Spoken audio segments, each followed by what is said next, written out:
Wow. Ayun yung peaceful naman talaga. Congratulations also.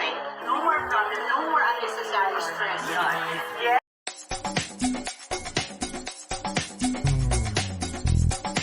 Showbiz Kachika TV. Hello mga kachika!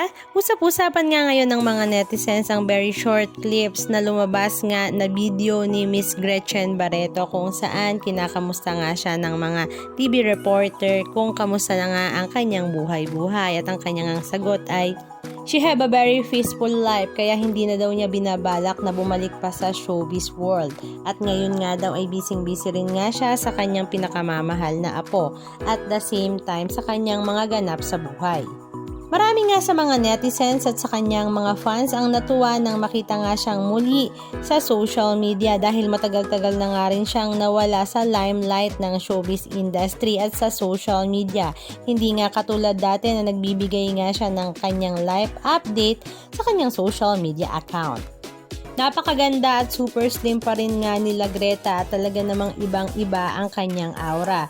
Kabaliktaran naman ito ng sitwasyon ng kanyang business partner noon na si Mr. Atong Ang dahil nga noong nakaraang araw ay nagbaba na ang DILG ng 10 milyon na pabuya para nga maaresto ang business man na si Charlie Atong Ang. Ang posibleng lokasyon nga daw ni Mr. Charlie Atong Ang ay Pasig, Mandaluyong, Manila, Laguna, Batangas, Quezon at maging sa Zambales.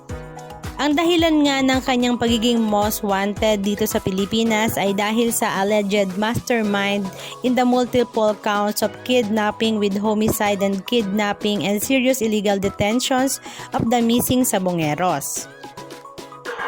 Peaceful, quiet life. Ayun yung peaceful naman talaga. Congratulations also. No more problem, no more unnecessary stress. Yes. No more unnecessary stress. Thank God. You'll be proud of it. Linda, thank you. Peaceful, quiet life. Wow. Ayun yung peaceful naman talaga. Congratulations also. No more problem, no more unnecessary stress.